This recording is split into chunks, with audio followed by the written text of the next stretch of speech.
Check, check, check, check, check. Well, good morning. My name is David Matlock. I'm Executive Director here at the Southwest Virginia Higher Education Center. On behalf of our Board of Directors and our staff and partners, we'd like to welcome you here to Abington this morning. You know, the Southwest Virginia Higher Education Center is a great place doing great things because of great people. And I'd like to take just a second and have anyone who is employed here, our staff, and those who are resident partners, if you'd please stand, because there's nothing good that happens unless they're doing it. So would y'all please stand?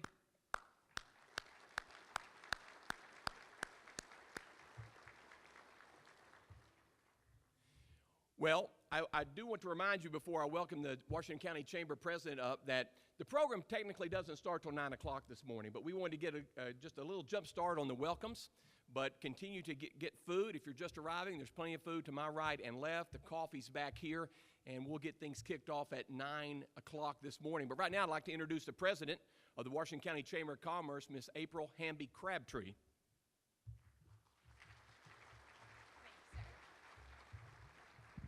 Good morning. I'm so glad that the weather cooperated with us.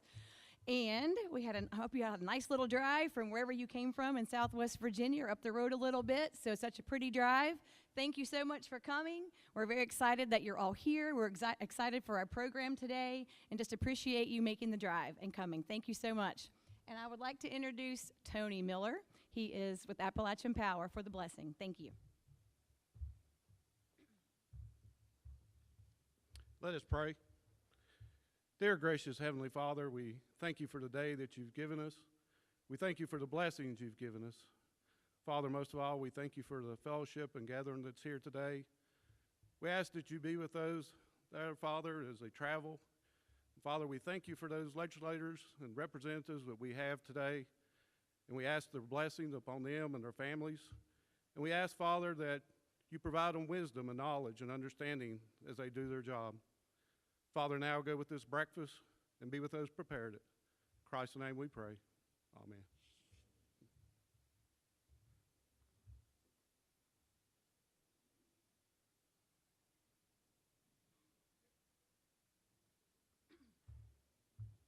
You may continue your breakfast, and if you hadn't had a chance to get your breakfast, please feel free to come up, and there's coffee in the back. Our program will begin at 9 o'clock. Thank you.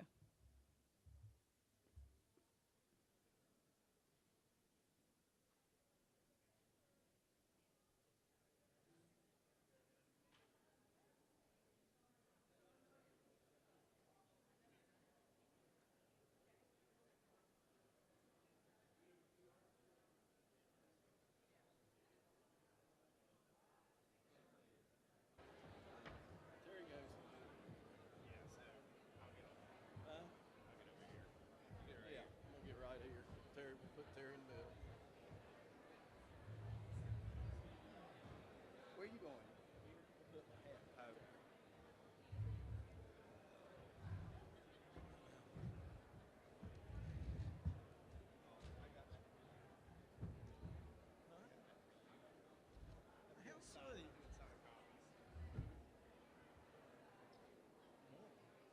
Good, how are you? Good to see you. Morning. There are more of us. I hope. We're hoping anyway. Good morning. Morning, Aaron.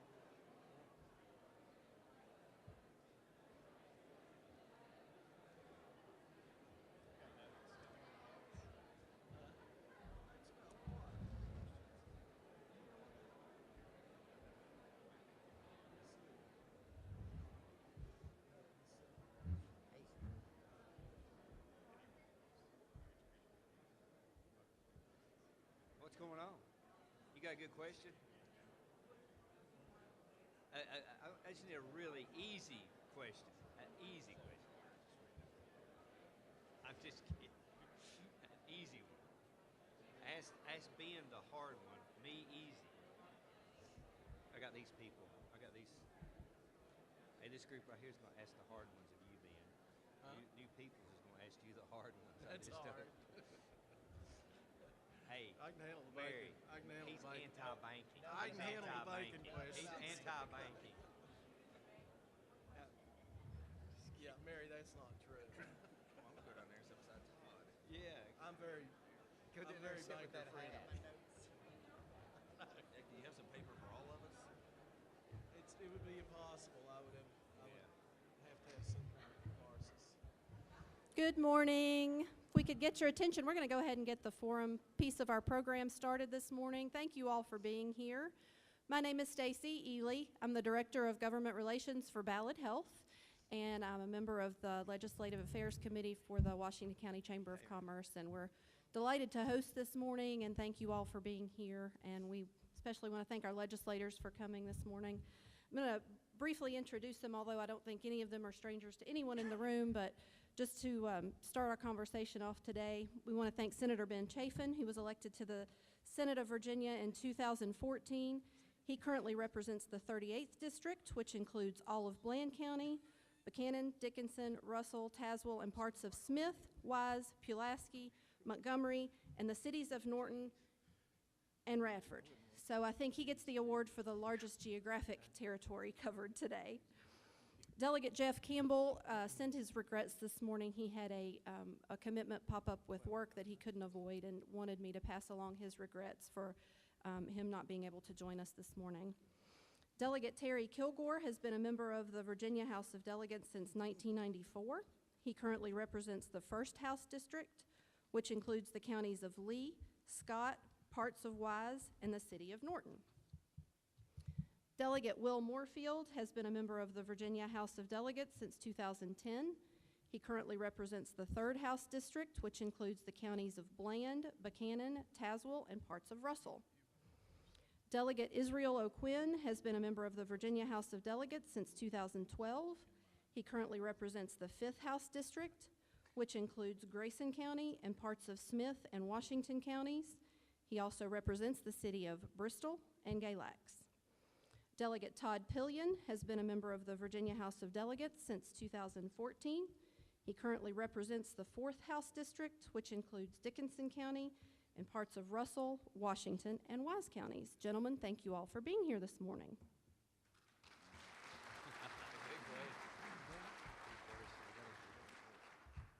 So I think a good way to start our conversation with our legislators this morning is just to ask each of you what you see as the biggest challenge with this upcoming General Assembly session, and we'll start off with our ranking member, Delegate Kilgore. At least you didn't say old. Well, I Right, intentionally didn't that's say what, senior. That's what some of these guys up here say. But that's understood. But it is great to be with you all this morning. Great crowd. Great that all of y'all came out this morning. But this session is going to be a short session. We hope. Depending on how the budget goes, and I think that's going to be the overriding concern this year is the budget as we move forward through the session.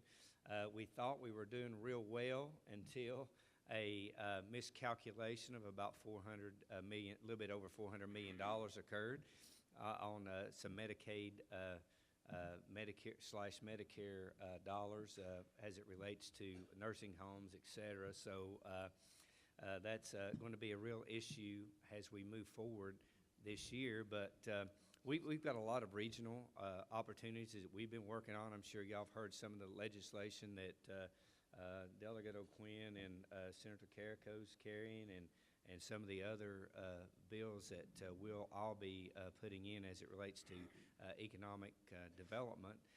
But I think that's one of the focuses I think is going to be on our plate this year is how do we create jobs, how do we create more economic development for our region, because that's what's going to be very important as we move forward, and that's going to be important not only to for jobs, but also as it relates to education and the whole economy, so that we can start moving and keep moving forward. So I'll turn it over to. I also think that 81, we've heard and read some articles about 81. It's definitely something that we're all going to be talking about this session, 81 and expanding 81. It's one of the major thoroughfares for commerce in the Southeast. It was not built for the traffic that it currently has. So we're going to definitely be talking about 81 and how to fund that, and that's where we need to hear from you guys. We're going to be talking about tolling. We're going to be talking about tolling trucks.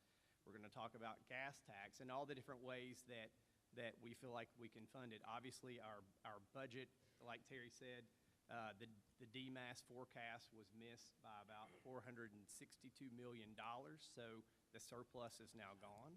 So you just rounded it off. So we're definitely looking at ways to fund 81. You know, we've been fortunate that we have our exits 14, 17, and 19 funded now. But 81, if you've ever traveled it, which all of us have, you know that if you've traveled it, you've been stopped on it. So we have to do something to increase commerce and increase the movement of commerce throughout the Commonwealth.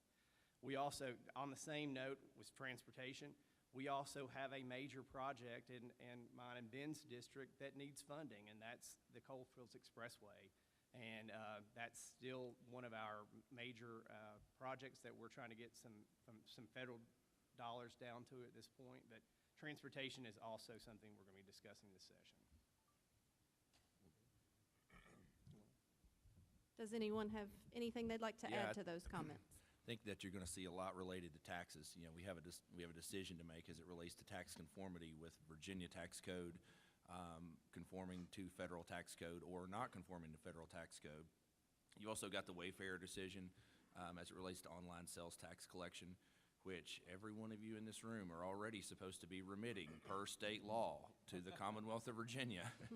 And I'm not going to make anybody raise their hands as to who's actually doing that, but that's already state law. And so there's some discussion about going one step forward and just making all retailers collect that online. You already pay that online if you shop on Amazon. We closed that loophole several years ago, but sort of left it open, business by business as to whether we wanted to do that on a statewide basis. And I think that that's probably a position that people are coalescing around, that it's really only fair to brick and mortar retailers in the Commonwealth of Virginia if we actually go ahead and do that. You heard Delegate Kilgore talking about, obviously you got the Bristol Resort and Casino issue, but that's going to be one of probably 24, I would say, different gaming bills that you're going to see. You've got obviously casinos, you've got sports betting, you've got all these different things that have all of a sudden, it's like the dam is kind of broken, and all of a sudden issues that hadn't been talked about in several years are going to certainly get a hearing this year. Whether anything gets done on them or not is a different story, but certainly that's going to be a big topic as well. Senator Chafin? Yes, just briefly. So reforming taxes, Israel mentioned that earlier, and I think it's going to be a major topic that we'll spend a lot of time addressing. I know there's going to be a number of bills that are going to be put out there about reforming it and conforming it to the federal tax system. And I've got a bill that I'm putting in that is going to be designed to give people back the monies that this new federal tax plan would take, because Virginia has a state income tax. And somewhere along the way we'll find a compromise to all those issues so that Virginia citizens aren't overtaxed as a consequence of the new tax laws in D.C. Delegate Moorfield? Good morning. It's a pleasure to be here seeing so many people we've had an opportunity to work with over the past several years. If someone asks us, what do you consider the most important issue, I think most of us would respond, they're all important issues. In fact, there are hundreds of bills and issues that we'll be addressing this legislative session. And something that I consider a priority, and I know that every single one of our members in Southwest Virginia also considers a priority, is continuing to plow through this partisan divide that has become so prevalent in government. And we have really made a concerted effort over the past several years to build stronger relationships, not only with our colleagues that represent other parts of the Commonwealth, but also across the aisle. It is absolutely imperative that Republicans build strong relationships with Democrats in Northern Virginia. A recent example would be a wonderful relationship that we have established with Northern Virginia Democrats. For example, Senator Janet Howe. We invited Senator Howe to come to Southwest Virginia, look at our area, and talk to her about the issues that are of great concern to us. And these are issues that are not issues in Northern Virginia. And so the Coalfields Expressway being one, showing her the Coalfields Expressway, showing her our economic development projects on Southern Gap. So I think, as we plow through this partisan divide and we continue to focus on bringing common sense back to government, it's imperative that we continue to strengthen those relationships because, as you know, in government and in politics, the pendulum always swings over a period of time. All right, thank you all for that. You all have made great strides in addressing the opioid crisis in our region, especially in the last couple of years. From your perspective, what might be the next steps to addressing this issue? Delegate Pillion, we'll start with you. Okay. Well, thank you. So let's just back up and think about this. And I've heard this mentioned several times at different meetings I've been at. So if a 737 fell from the sky every single day and everyone was lost on that plane, that would only happen a couple of days before we reacted. So that's the same thing that we deal with daily with the opioid epidemic. So put that in perspective. So by 2020, we will have lost over 1 million lives to the opioid epidemic. So in 2016, the governor in Virginia declared it a public health emergency. Last year, the president declared a public health emergency. So based on that, we all work together with many of you in this room, with judges and physicians and Commonwealth attorneys and substance abuse counselors and our CSVs to really put forth some legislation that made a difference. And thankfully, it has. In fact, we've seen the number of prescriptions for opioids decrease significantly in the Commonwealth. And just last month, the Roanoke Times said that 2018 could be the turning point in the opioid epidemic. And they credited and pointed to us. But it's not just us. It's the legislation that we passed, and it's all the efforts that we have in our communities in Southwest Virginia. We may be leading, for all the death tolls and all the overdose rates in Southwest Virginia, but we're also leading in all the ways that make a difference. And that's because we have such a great group of people working together, and many in this room, to make a difference. So, it's not just a public health emergency. It's an economic, a workforce, a social one as well. In next steps, like Stacy asked, some of the things that we're working on are making sure that we get the right treatment for addiction recovery and making sure that we're funding it properly and that we're not having cash clinics like we've seen for decades in Southwest Virginia where people can go and trade money for a prescription and not get the proper counseling that they deserve and expect to get a good result. One of the other things that I feel like is the most important, and we all talk about this, is the best way to get an addict to recover is give them a job. And that's what we have to do. We have to work with the ARC, and the ARC is working hard to make sure that they address the opioid epidemic and working with us to make sure that we can do some economic recruitment into our districts here. And making sure that we can get some of the individuals to get a job and get a self a sense of worth again. We've also seen that a lot of people, when you do recover, you still have a conviction that prevents you from getting a job, and that's called a barrier crime. And that's one of the things that I'm going to be working on this session is to lessen some of those barrier crimes. Granted, still be tough on crime, but of course, open it up so if you've recovered, you've paid your debt to society, you can then get a job.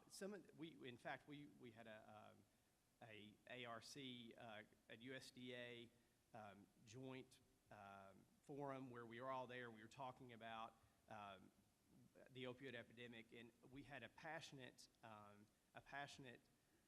testimony by an individual, and I'm sure that Logan wouldn't mind if I mentioned her here, but she said one of the greatest problems that she's had is getting a job, And who better to be a peer counselor than someone who's been through it? So that's what we're working on as far as barrier crimes. And of course, you know, we always have to keep an eye on what's next. You know, we have opioids going down, but we have meth going up. We have fentanyl making a rise in Southwest Virginia. So those are the things. And with fentanyl comes hepatitis C, which should scare us all, especially me as a healthcare provider. But we always have to keep an eye on what's next, what's being abused. We passed legislation a couple years ago about gabapentin, and you know, people are like, why are you doing that? That's not a problem. It's the #1 most diverted drug in the Commonwealth right now, gabapentin, and no one had even thought about it. But that's from people in this room that had told me about it. So we're working. There's still a lot of work to be done. One death from an overdose is too many, and we've certainly seen a lot more than that. So we're going to continue to work on this. Others with comments to add to Delegate Pillion's response? Todd's been the clear leader on this issue, given his background. And what Todd basically is telling you is we're looking at things that work, that we know that are working, okay? Taking measures that work. Drug court works. You know, finding additional funding for drug courts, that works. Finding things that work and shifting and moving the money around, trying to help those programs that work, trying to massage those areas that we know work. So, and I applaud Delegate Pillion. He's done a great job. Absolutely, and a lot of the bills that he passed 2 years ago in particular, but then the ones that we also passed last year, have actually made a huge difference in the trend lines that you've seen. And he alluded to that earlier. And I mean, now make no mistake, you know, we're digging out from a deep hole here, and so it's going to take a lot of that. But the trend lines have actually turned, and we're really moving in the right direction and starting to see a lot of these things going in the direction that we had hoped that they would. And I mean, and that's in large part thanks to the heavy legislative load that Delegate Pillion's carried on this subject. Let me also add this. You know, we've done a lot on the state level, but Congressman Griffith, I'll give a shout out to him, has done a lot on the federal level as well. And working with the new administration, there's a lot of, and this is a bipartisan issue. This, like Will was saying about bipartisanship, this in itself is a true bipartisanship issue. When you have this many bills passed the General Assembly unopposed and signed into law, and then you have some of those bills duplicated on the federal level at the same rate, we know that this is a bipartisan issue. So the federal level is doing their part as well. Anything else? Delegate Moorfield? You know, we all understand there are a number of factors that will influence this fight against this opioid crisis that we've all been affected by. There's not a single family or single individual in this room that doesn't have a family member or friend that's not been affected by this opioid crisis. And I think that, well, we know that the legislative initiatives that have been supported by our delegation have been impactful and continue to make a difference. But I think what Delegate Pillion said is, as far as the economy is concerned, is key, because what's happened is this has become cultural.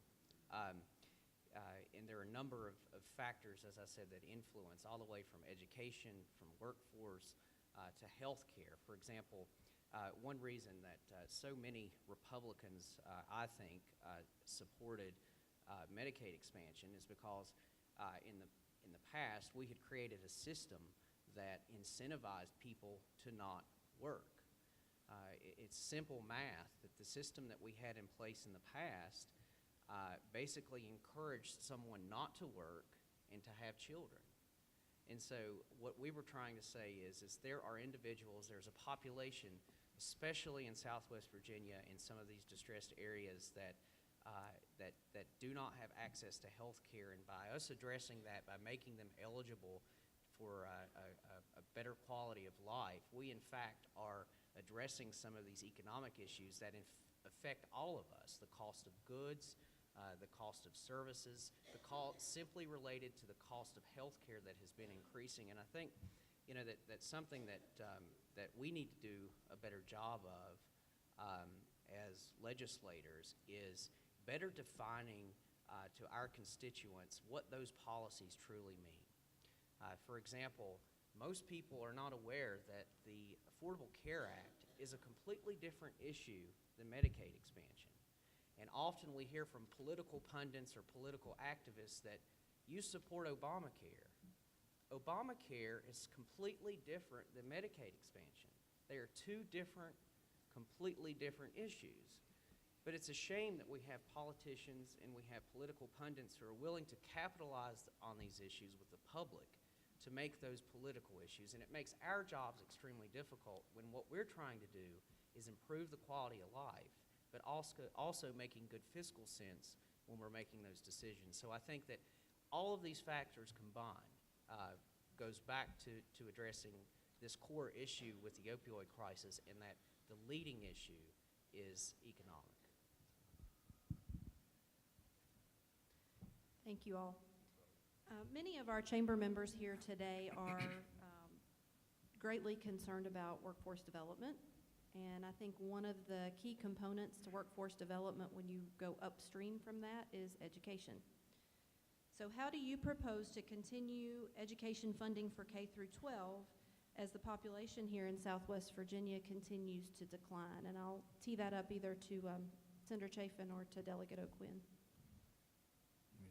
Well, I'll be happy to jump in. So education is one of the key things. You know, if we can't get education right, I don't know how we can expect to get much else right.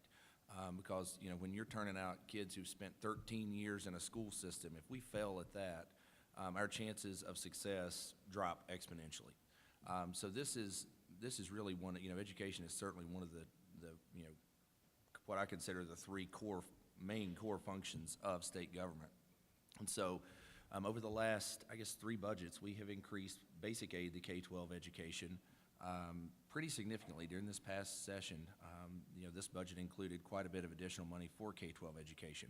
One of the things that we've done to address enrollment loss specifically in Southwest Virginia was through an idea actually that originated with a lot of discussion amongst our legislative delegation as to what to do to try to help in the interim as we try to get our hands around what's going on in Southwest Virginia and try to stop this outward migration of population in Southwest Virginia. And so we came up with this enrollment loss formula where localities have lost more than 5% during the last calendar year would, on a percentage basis, receive a supplement, because when it's all said and done, if you've got, say, you know, I don't know, 3,000 kids in your system, and you lose 10% of that, that's a huge number, and you're looking at 10%, and based on your composite index, anywhere from probably $5,000 to $8,000 a head times, you know, times 300. You lost a lot of kids. However, 300 from 3,000 is not anywhere near enough to start closing schools and shutting off bus routes and, you know, and whittling down your professional staff. You still have to keep the lights on. So that was where that whole formula came from, and frankly, has been something that a lot of Southwest Virginia localities have benefited from. That's not a long-term fix. That's not something that the General Assembly is going to continue to agree to do. So one of the other issues that we have worked on was the Virginia Lottery. You know, years ago, Virginia Lottery was sold as a, you know, basically a direct aid to public education. Over the years, that money, a lot of it still went to public education, but it went a whole lot of other places too. And so over the past couple of sessions, we've been able to get that ship turned back around so that those percentages are coming back to the localities the way that they're supposed to. And actually with fewer strings attached. So those dollars can now be used for far more things than they could have been even 2 or 3 years ago. We've also tried to come up with some outside-the-box education funding ideas, and it includes some things that aesthetically might not be super great, but gives us a shot at doing something a little different. One of the bills that I've had the last 2 sessions, and I'm going to have again this year, is a bill to allow, like some of our surrounding states do, ads on school buses. You know, and we have been through the education committee ad nauseum, so we've got this narrowed down to where you're not going to be able to put anything on that bus that you shouldn't. But there are people who would be perfectly willing to pay for advertising on that school bus. And one of the biggest issues that we have in education is school bus fleet maintenance. It chews up a ton of money, and so that could be used for that specifically. We've tackled at-risk add-on funding. We've tried to reform SOLs. You know, we're talking about workforce. That was kind of the root of the question. with SOLs, we've gotten to the situation where we are creating students who have fantastic short-term memory and the ability to color in bubbles and pass a standardized test. But when it comes to presenting them with a real-world problem, putting together a team and coming up with an actual solution, we are really, really failing ourselves on that. And so SOL reform is something that several of us have had bills on and will again this year. Really, this whole thing starts and stops with the economy, though. If we can get Southwest Virginia's economy moving kind of like the rest of the state is at this point, the stronger economy will stop that enrollment loss problem. And that's one of the things that, we've kind of had our finger stuck in the dam over the last couple of years on. And it will, in fact, raise all ships and create more overall dollars to be able to put into public education. And then workforce development, again, it kind of goes back to SOLs and curriculum and making sure that you are producing students that can go into the workforce. But workforce development has turned into the biggest trigger word that we have had in a long, long time. Trigger words come and go, and I bet we could probably sit here and brainstorm some that we've heard over the last 10 years or so, but workforce development is, we've got everybody and their cousin doing it. Some people doing it really well, some people not doing it quite as well, and that's something we have got to get our hands wrapped around sooner rather than later, because we are spending hundreds and hundreds and hundreds of millions of dollars on workforce development, and for what? And so that's something that I am going to tackle this session, and we're going to get to the bottom of it and figure out where we need to get with this, because if we don't, we're going to continue flushing hundreds of millions of dollars down the toilet for zero results, and we cannot continue to do that. So I agree with everything Israel's saying. We need to be result-oriented. And this is the point where I'd like to say, sit back in your chair and take a sigh. We've got the answers. But the truth is, you've got a lot of the answers, okay? And I'm going to put this back to you. I'm going to put this back to the school leaders, the school systems that I see represented here. I mean, the truth is, you've been turning out the results that are very, very good in our region. We've been seeing statistics. We've been seeing articles. We've been seeing things saying that Southwest Virginia and in particular the far Coalfield counties have turned out in the top 10% in terms of the core curriculums. Now, who are we telling about that? Who's hearing about that? Now, I'm going to say that what we should be doing is putting that out there, and we need to think, as the old cliche is, outside the box. We need to think in different ways about how we get our message out, okay? Instead of the message being coming out of Northern Virginia, perhaps, or out of Tidewater, perhaps, that we don't have the acumen here to handle certain jobs. Perhaps the message ought to be that we would be paying for advertising, paying for marketing out all over Virginia, and particularly to Northern Virginia and Tidewater and Central Virginia and the Richmond area, and telling them what we do have, okay? That's what I'm here to tell you. We ought to be taking the assets that we have. We have marketing programs right here. We have marketing dollars right here in Southwest Virginia. We ought to be getting together on those issues, putting together a message, and letting people know, you know what? We're raising smart kids here. We've got a good education system here, and we're open for business. That's what we ought to be telling people. And that's what we ought to be telling them, and we shouldn't be wasting another 5 minutes either without doing it.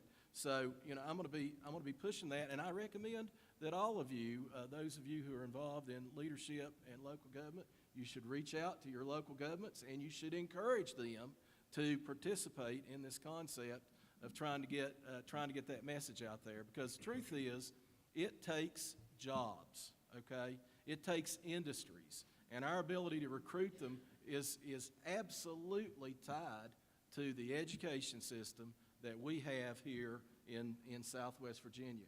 We need to let people know the message that's true and straight as an arrow, that we've got a good education system, better than the rest of the state, okay?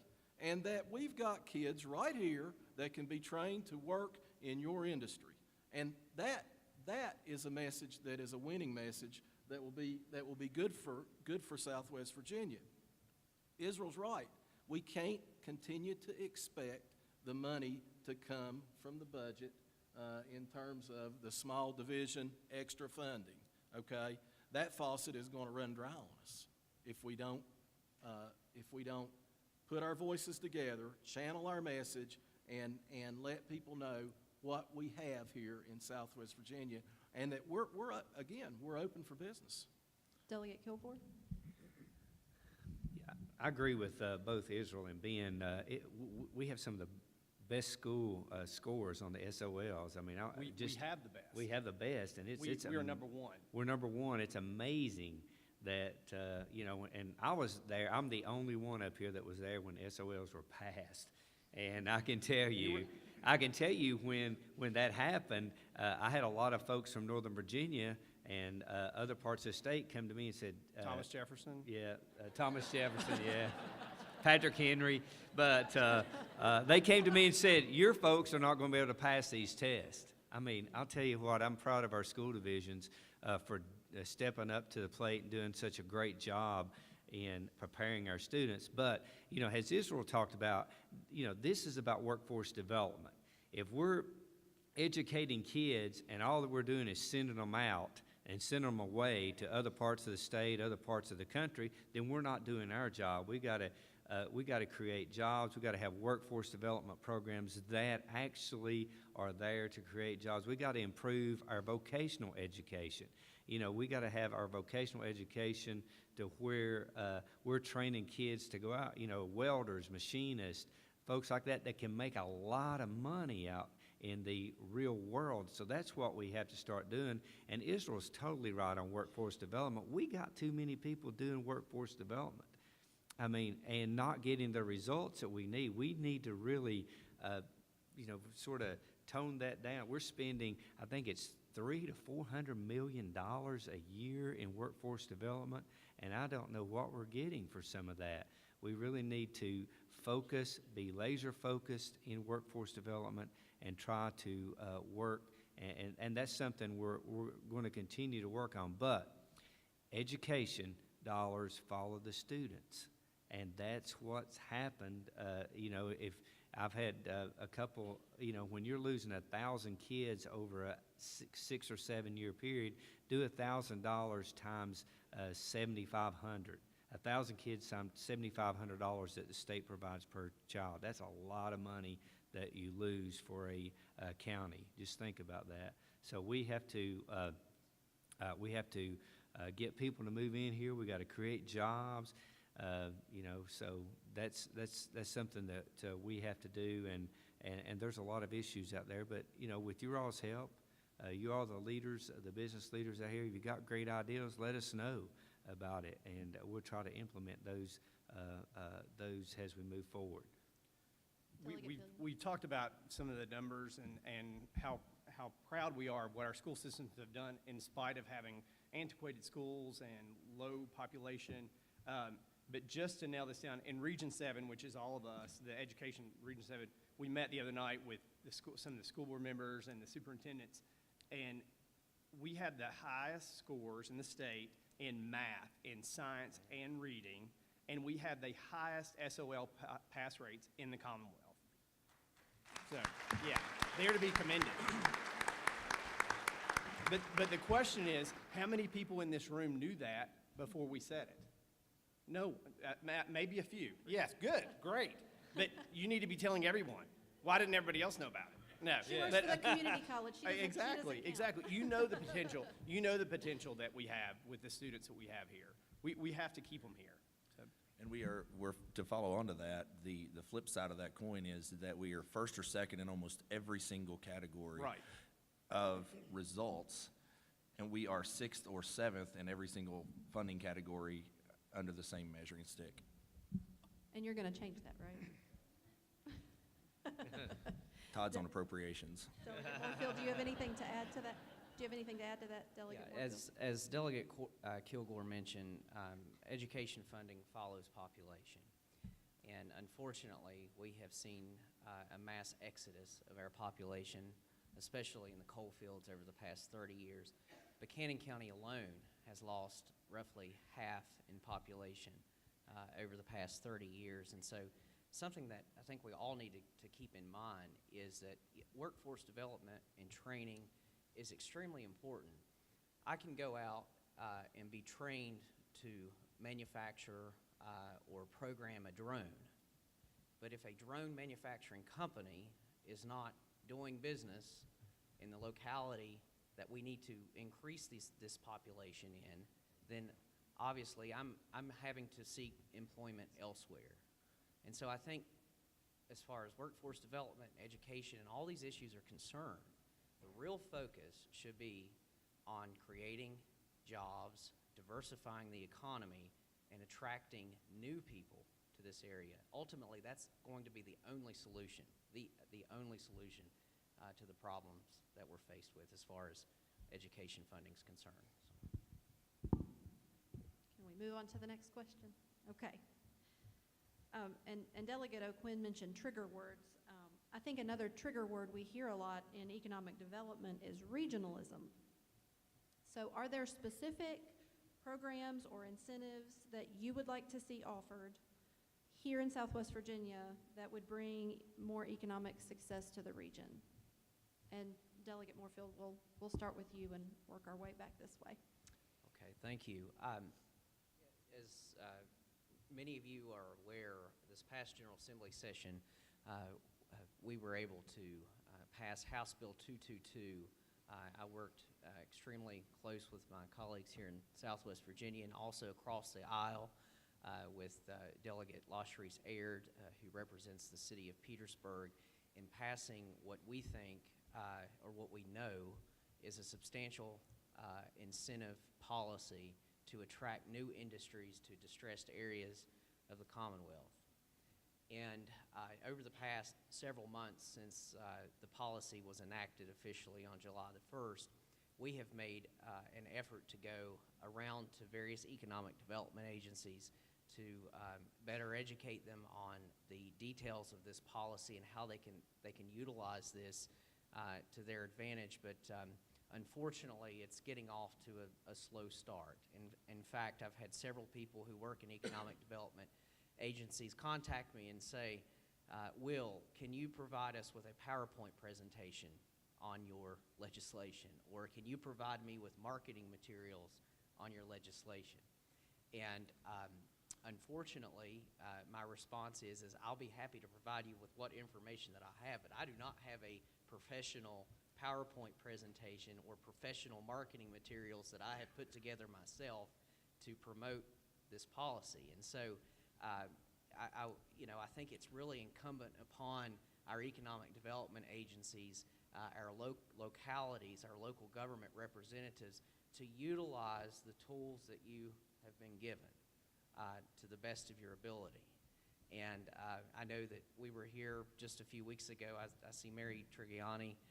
She was there attending the forum that we held, an informational forum with local CPAs to talk about the real tax advantages of this policy. And so, I can't encourage you enough to look at the details, and you will realize that this is one of the largest policy initiatives that we have passed in decades. And if you will use it to your advantage, we could potentially create thousands of new jobs and attract new industries to these distressed areas across the Commonwealth. Now, to specifically address your comment about regionalism, something that we've been working extremely hard on and are continuing to work on is establishing revenue sharing agreements across the Commonwealth with the hopes of eventually establishing revenue sharing agreements with Silicon Valley or Washington. So just a few days ago, Dinwiddie County agreed to sign an MOU to establish a revenue sharing agreement with the counties that I represent, Bland, Buchanan, Tazewell, Russell County, and we're expecting the city of Petersburg to also sign a revenue sharing agreement in the near future. Let me give you an example of what these types of revenue sharing agreements could potentially do. In Bland and Wythe County, everyone is familiar with the PepsiCo bottling facility. Those two localities invested in an industrial park and established a revenue sharing agreement.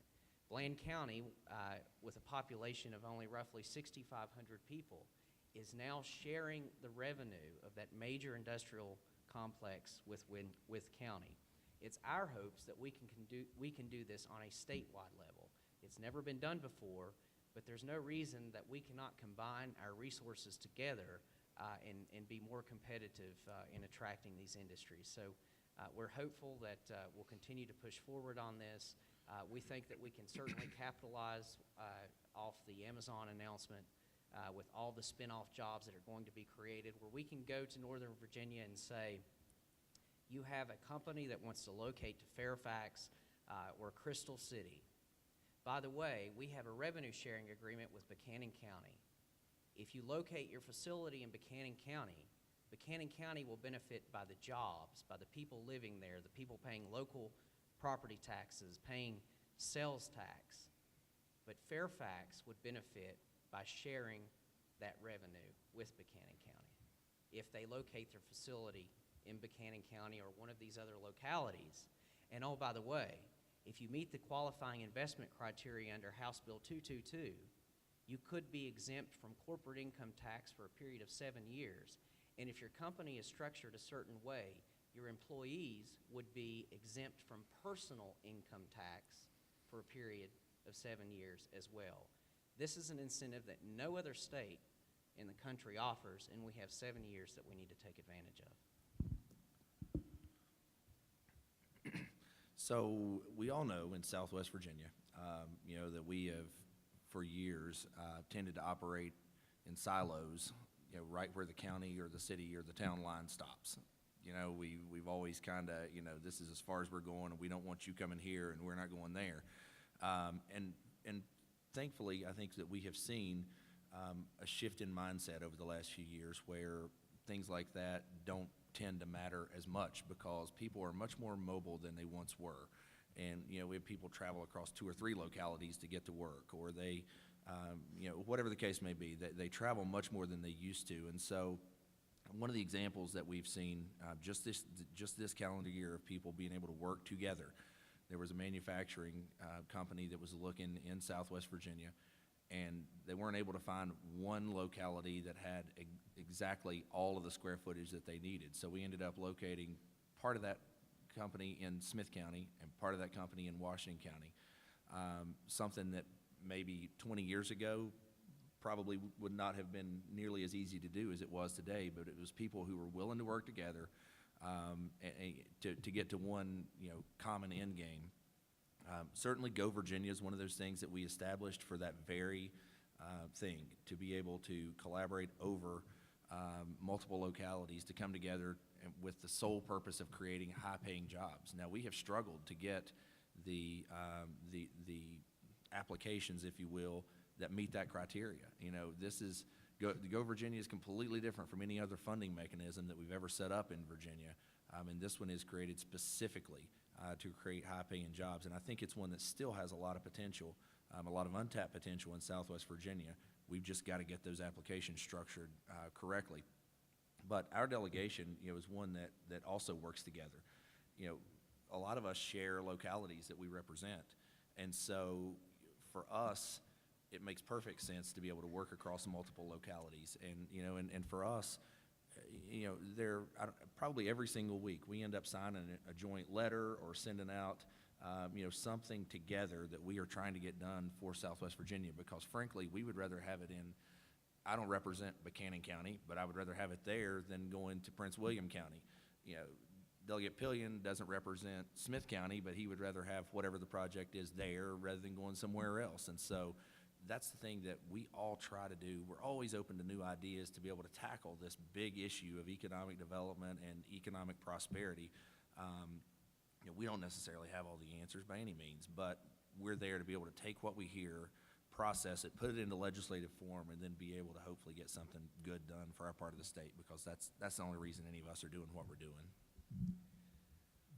And I would say, as it relates to regionalism, it comes under the theory that a rising tide floats all ships, and that's what we all should be about. We all should be about creating jobs, and this delegation really worked hard with some of our power providers on the hydro pump storage station to make sure that wherever it located, that our coal counties would all benefit from that and reach an agreement with everyone to revenue share on that. We've also worked, I know Lennowisco has worked on Project Intersection out in Wise Norton area, and by doing RIFAs and things of that nature. So we've got to continue to work together, and Will did a great job on House Bill 222 this year. He worked really hard and worked across party lines, and we need to congratulate him on that. But hopefully that's going to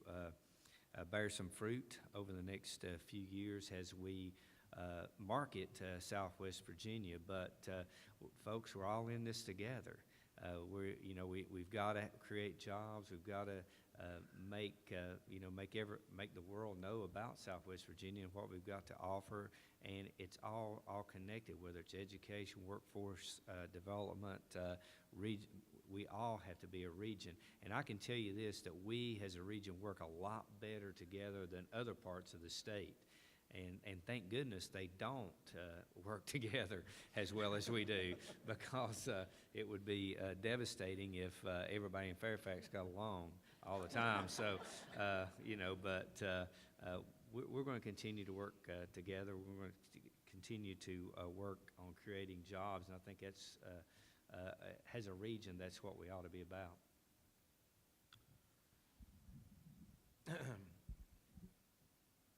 So, I've been saying regionalism since I showed up on this stage, and as have my colleagues. And if I told any one of you tomorrow, you don't have a job anymore, okay? You're gonna have to get out there, and you're gonna have to find one. All right. First thing I'd do is I'd go in my room. I'd polish up my shoes. And I'd get out my best looking clothes. I'd start making phone calls. I'd put my A game on, okay? And I'd try to find me a job. And I would find me a job because I still have a family that I'm raising. So I encourage each and every one of you to put on your A game, okay? As business leaders, you need to continue to employ the best economic developers you can afford, okay?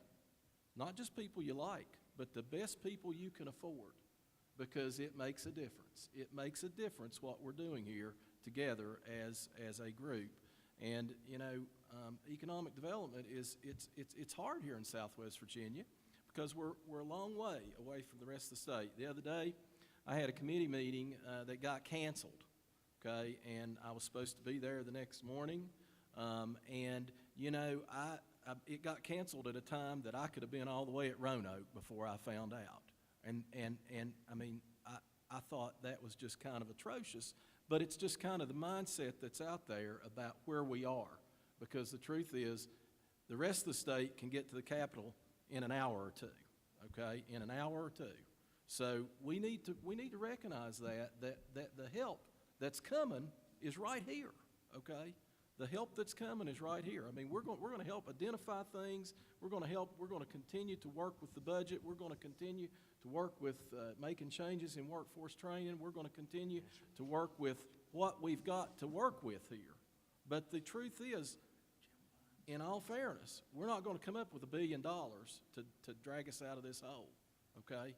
That's up to us as leaders in Southwest Virginia. It's up to us to put together a marketing plan for what assets and talent and skill that we have out here, okay? And I'll just tell you, again, I think we can do a better job of selling ourselves than what we've done, okay? I think we can, and I want to end this on a very encouraging note. I know we can. I know we can do a better job of letting the rest of the state, and perhaps even the rest of the southeast, the southeastern seaboard, know what we have here in Southwest Virginia and why it is they ought to come and take a look. And it's not just about education.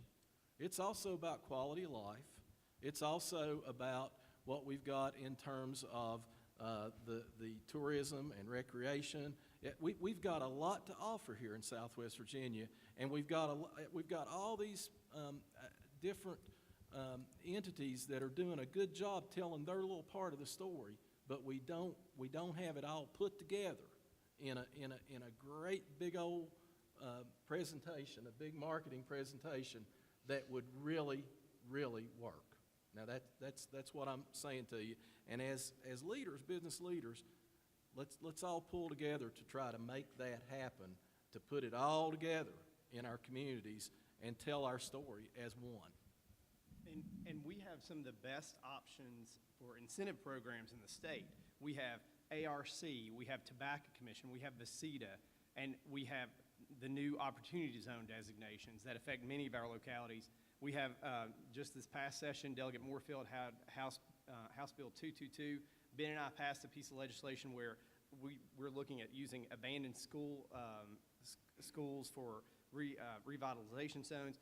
So we've got everything, and we've got some of the best things and incentive programs than anybody in the state and anybody in the nation.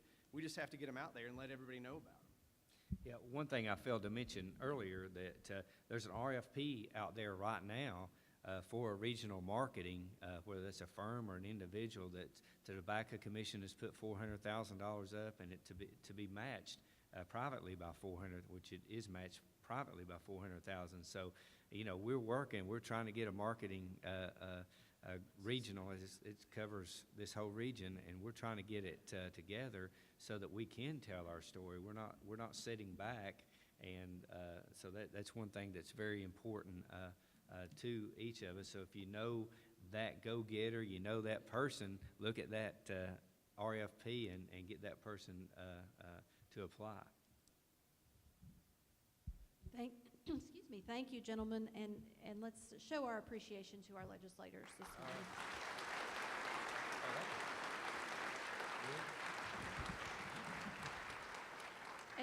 And I want to say a special thank you to all of you for coming. And I will say, and I've said this many times, I will put this delegation up against any delegation in the Commonwealth of Virginia any day of the week.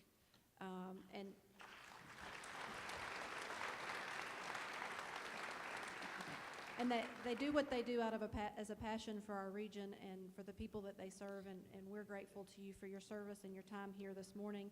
A couple of other things I want to mention before we leave. A special thank you to our sponsors today. They're listed in your program: Appalachian Power, Farm Credit, New People's Bank, Ballad Health, and David, thank you to the Higher Education Center for hosting us this morning, to you and your staff for helping us get ready. So we want to thank all of our sponsors this morning.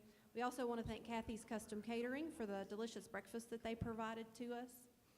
I want to take a personal moment to thank Mary Begley and Allison Mays, my fellow committee members on the Legislative Committee, and Tanita and her staff for all the work they did to make this event possible this morning.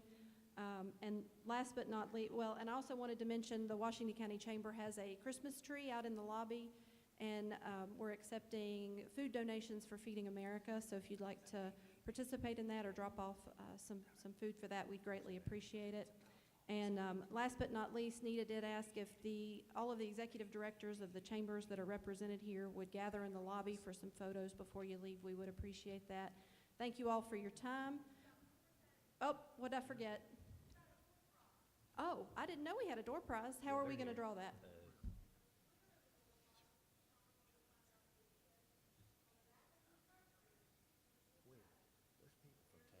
Okay, everybody pull out your program and look at the back.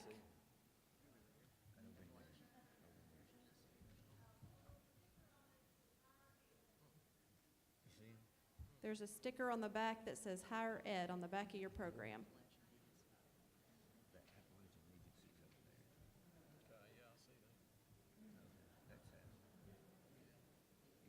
Anybody? And them two. She's all right. Do we have a winner? Do we have We a have winner? a winner? No. Nobody won? Nita, do we have a backup plan for finding a winner?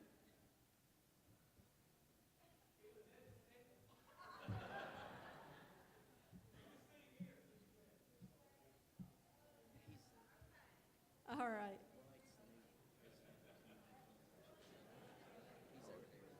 Thank you all for being here this morning. We appreciate your help. All right.